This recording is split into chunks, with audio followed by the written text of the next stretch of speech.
wants to share. Sometimes it has to steep a little bit.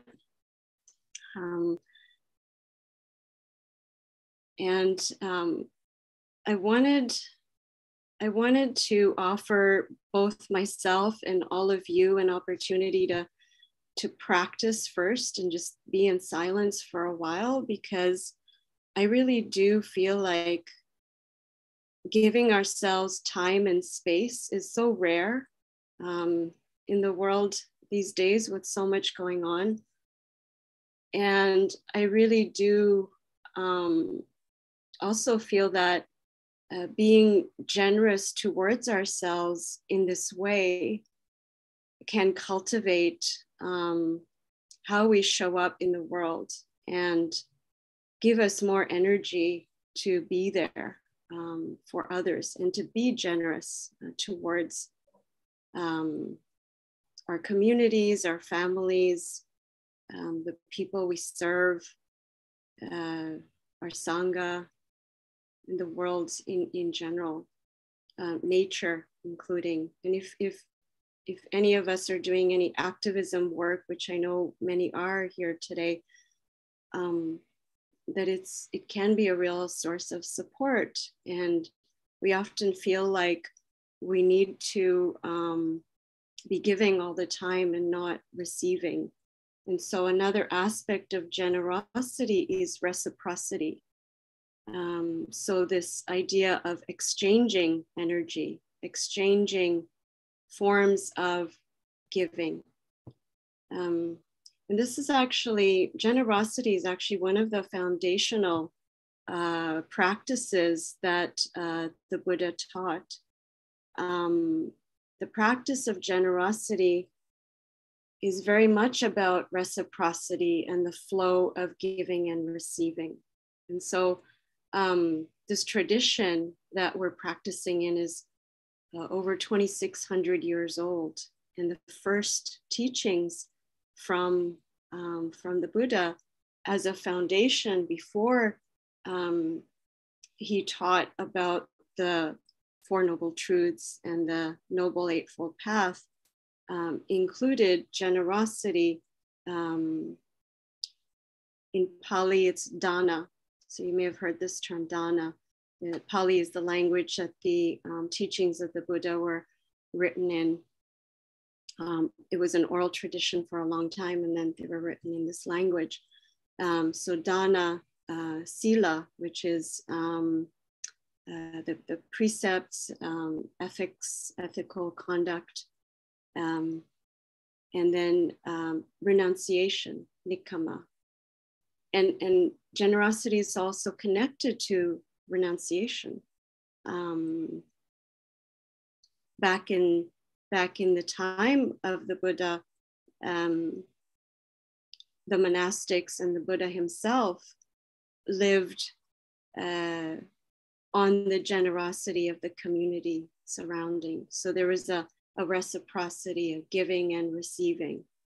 The monastics provided the teachings and the support for practice of the community and gave an opportunity to the community to support them in return, receiving merit, receiving just feelings of joy that can come with being generous. Generosity also expresses gratitude for an important contribution. People give because they are receiving, and it's needed in order to be part of the flow of connection in a balanced way. Gratitude, support, and the wish to sustain teachings, which are nourishing and sustaining for our very beings in a very different way than material goods, for example. This is expressed through generosity. We can offer our time, our resources, but also, when I was preparing for this talk, I've been inspired by Daryl, who is one of my teachers. And a big reason why I am even here today and involved with TNI in a talk Daryl gave many years ago that I was present for, she talked about the generosity of non-fear, of safety.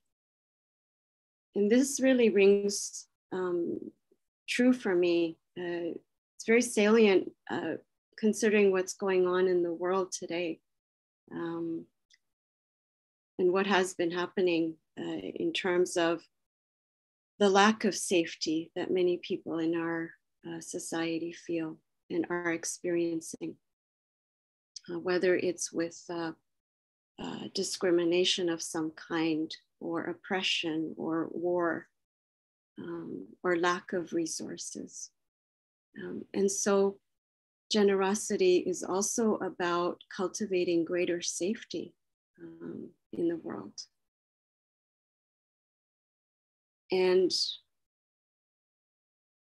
we are all blessed with something. So whether it's time or knowledge or a sense of compassion in our hearts, kindness, the wish to alleviate the suffering of others, the wish to alleviate our own suffering.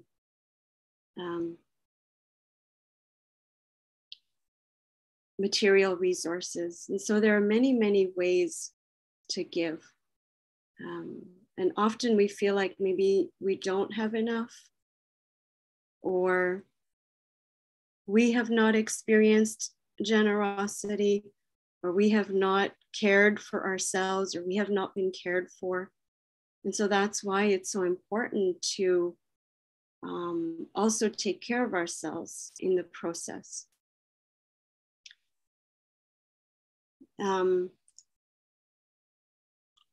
Robin Wall Kimmerer, some of you may know this book, Braiding Sweetgrass. It's one of my favorite all-time books. She talks about the practice of generosity in indigenous traditions, in a gift economy. And she reflects on this cross-cultural misinterpretation between indigenous culture operating in a gift economy and colonial culture predicted on the concept of private property. So especially in the Western world and in many parts of the world, we have kind of gravitated towards a more individualistic, capitalistic approach to living. And so when you're living in a big city, for example, you may not even know your neighbors. You may not know people in your community. And back when we were living in more communal situations, and people still are in many cultures, everyone knows everyone else, and it's a larger extended family. And so I'll read you a little bit of an excerpt of a story that she tells, that Robin Wall Kimmerer tells about her experience in the world with a gift economy. So she says, when gifts were given to the settlers by the native inhabitants, the recipients understood that they were valuable and were intended to be retained. Giving them away would have been an affront, but the indigenous people understood the value of the gift to be based in reciprocity and would be affronted if the gifts did not circulate back to them. Many of our ancient teachings counsel that whatever we have been given is supposed to be given away again. So the gift is a connection. It's an opportunity to create a set of relationships.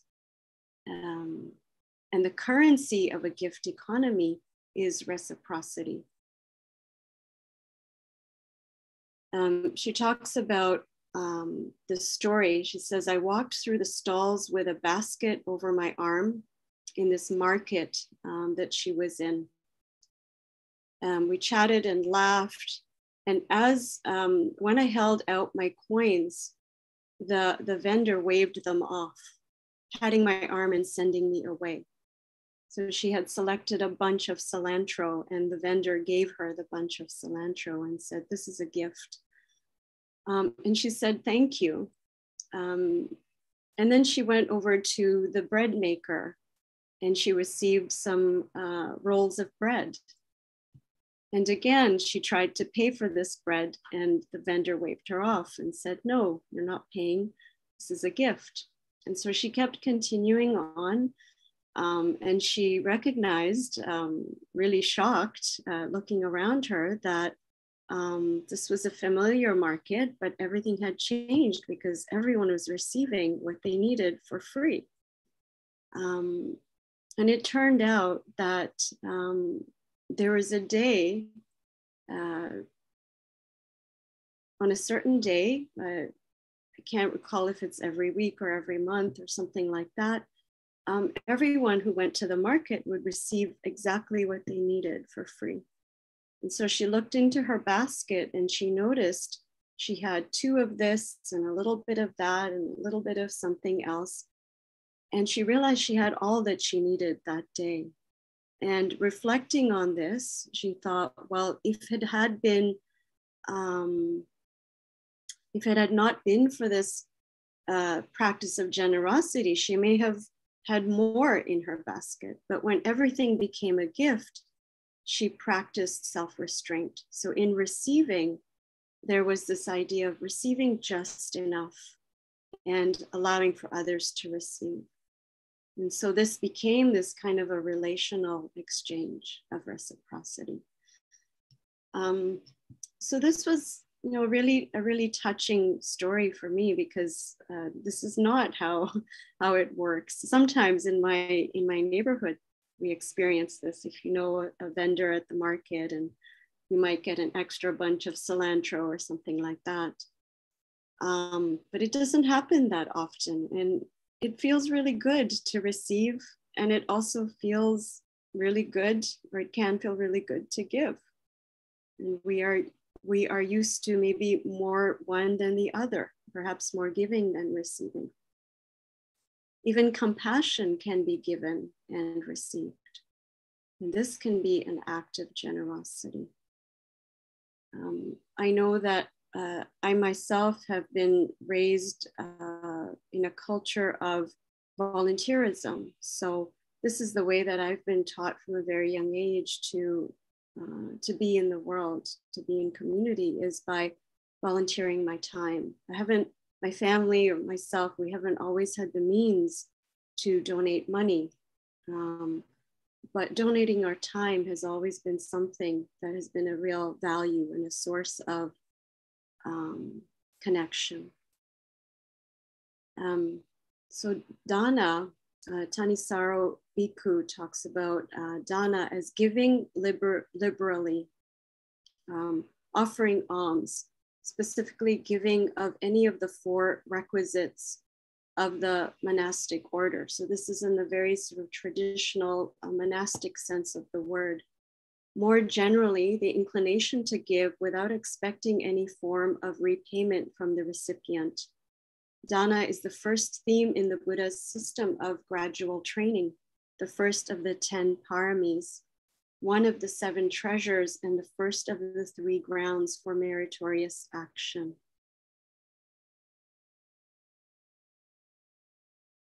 And so it is a foundational practice in many, many Buddhist traditions. And also in contemplating dana, I think it's important to consider the motivation of why we give. Are we giving for a specific purpose? Is it ego-based, or is it just giving freely from our hearts?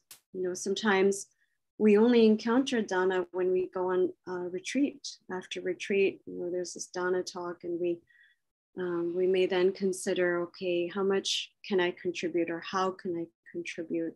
Or in a talk like this, the weekly meditations and so on, there's an opportunity. Or there may be an opportunity once in a while to contribute to T&I.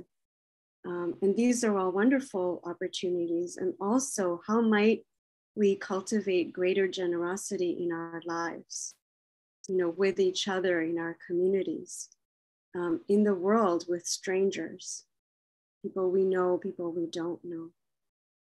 And what might generosity look like for you?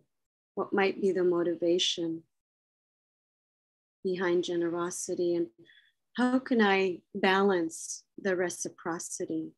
How can I cultivate greater gratitude even? And you see how perhaps that it's a kind of circle. One thing kind of feeds into the next, and it becomes a self-sustaining circle, maybe a circle of care, of connection. So I'll pause there with the talk, and perhaps now I'll just leave you with some reflection questions, and then you can go out and maybe have a small, an opportunity to share in small groups with each other, and then we'll come back to the larger group. And I have a closing practice as well once